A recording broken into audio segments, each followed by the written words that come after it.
Thank you. Now, the next speaker, Srimati Priyanka Chaturvedi. आपका बहुत बहुत आभार। सर मुझे मौका मिला है शिवसेना की तरफ से मोशन ऑफ थैंक्स के बारे में कुछ अपनी राय रखने का।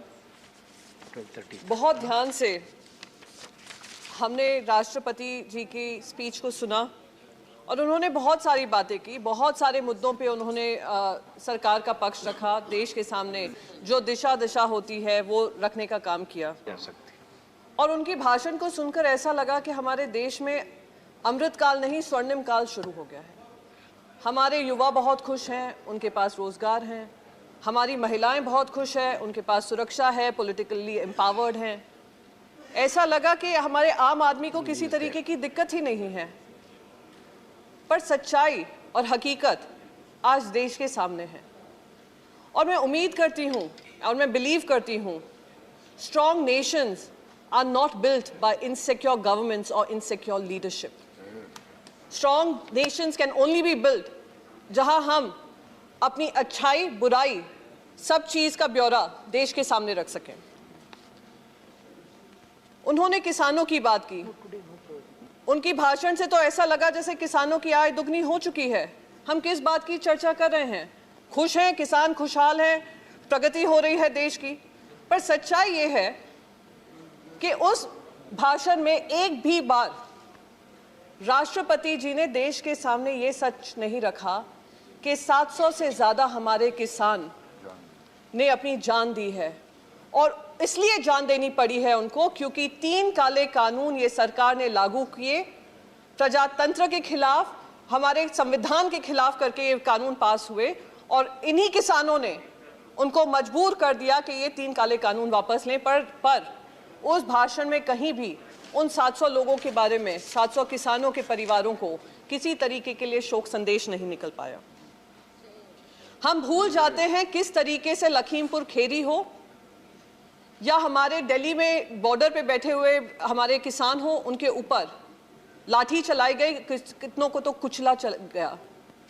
पर वो मंत्री साहब के सुपुत्र आराम से बैठे हैं और मंत्री जी आए दिन यूपी चुनाव में प्रचार कर रहे हैं।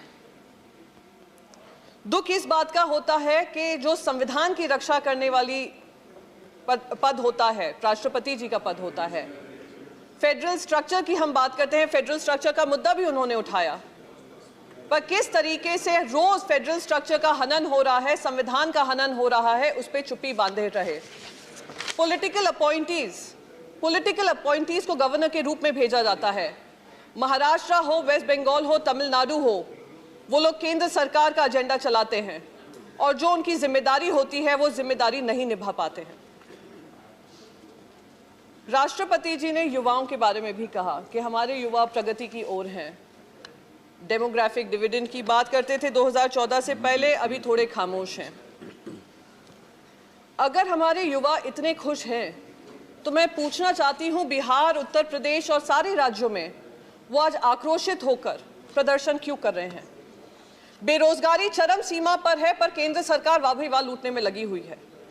केंद्र सरकार पीठ थपथपा रही है कि रिकॉर्ड एक्सपोर्ट हुए हैं। आज ही मैं सवेरे सुन रही थी, इस बात पे चुप होती है। आत्मनिर्भर भारत करते करते रिकॉर्ड इंपोर्ट चाइना से आ रहा है। बेरोजगारी हमारे देश की चरम सीमा पर है। राष्ट्रपति जी ने महिलाओं के बारे में बात करी और हर बार सुनकर खुशी होती है कि महिलाओं के बारे में कुछ सोच है, सूझबूझ है सरकार को लेकर। पर हकीकत क्या है?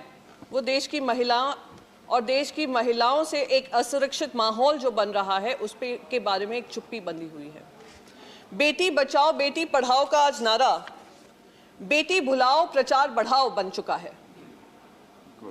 रिकॉर्ड पार्लियामेंट्री स्टैंडिंग कमेटी, जिसकी मैं भी एक मेंबर हूं, उसमें कहा गया 85% ऑफ बेटी बचाओ बेटी पढ़ाओ का जो बजट है वो प्रचार में खर्च किया जाता है।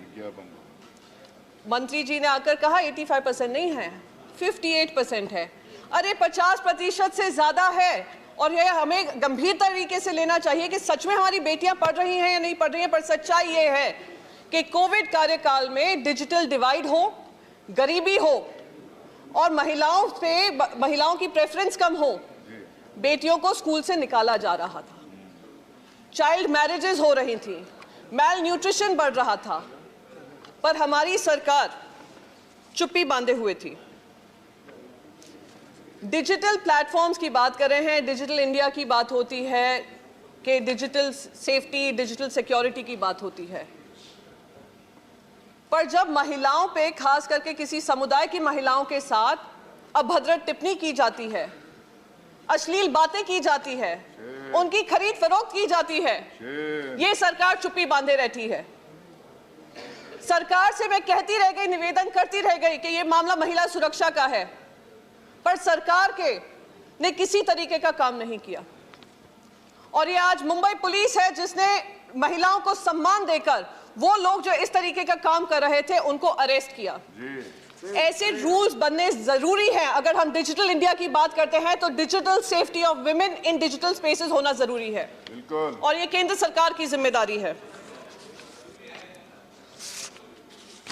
हमें कहा जाता है सर, बार बार ये कहा जाता है कि हमारी अर्थव्यवस्था बढ़ती जा रही है, रिकॉर्ड जीएसटी हो रहा है, रिकॉर्ड कलेक्शन हो रहा है, पर ये रिकॉर्ड जीएसटी किस आधार पे हो रहा है?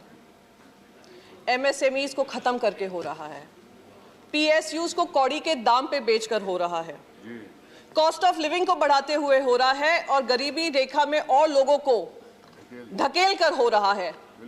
और जो जीएसटी कलेक्शन भी हो रहा है, फेडरल स्ट्रक्चर के खिलाफ जो स्टेट्स हैं उनको उनका जीएसटी कलेक्शन का राइट ड्यू भी नहीं मिल रहा है। महाराष्ट्र सरकार लगी हुई है पर उनको जवाब भी नहीं दिया जा रहा है। तो ये बहुत महत्वपूर्ण है सर कि जब हम अभिभाषण करें, हम भाषण करें, हम इन सब मुद्दों की बात रखें। सबसे महत्वपूर्ण बात मैं कहूंगी सर, देश के डिफेंस में, देश की नेशनल सिक्योरिटी को लेकर बाकायदा जितना खर्च किया जाए वो कम है, पर वो खर्चा कर कर, देश की टैक्स पेयर्स मनी का खर्चा कर कर आप ऐसा स्पाईवेयर खरीदते हैं जो चाइना और पाकिस्तान की जगह देशवासियों के ऊपर ही इस्तेमाल करते हैं और किसी तरीके का संज्ञान भी नहीं लेते। ये दुर्भाग्यपूर्ण है।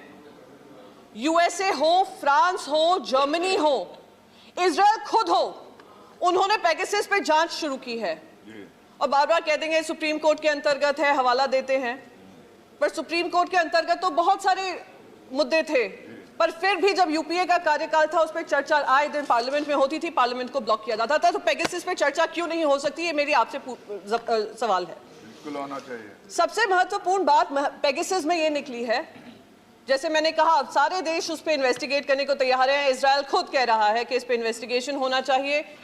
व्हाट्सएप और फेसबुक जो इनके यार हैं, उन्होंने भी कहा है किस तरीके से पेगासस का इस्तेमाल हो रहा है। सारे देश कह रहे हैं, सोशल मीडिया प्लेटफॉर्म्स कह रहे हैं, रिपोर्ट इन्वेस्टिगेशन रिपोर्ट्स कह रही हैं, फोन मेकर्स बोल रहे हैं।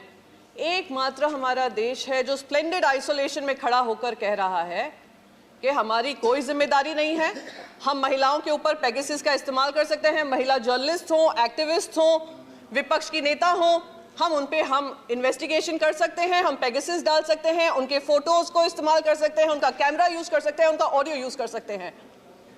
एकमात्र देश हमारा है जो एक्नॉलेज करने को तैयार नहीं है। और यहाँ पे जो हवाला दे रहे थे, डिफेंड कर रहे थे, शायद उनका भी नाम पेगासस की सर्वेलेंस रिपोर्ट में आया है। तो it is such a shame कि आज उनको अपने आप को नहीं डिफेंड कर कर इस सरकार को डिफेंड करने पर मजबूर हुए हैं।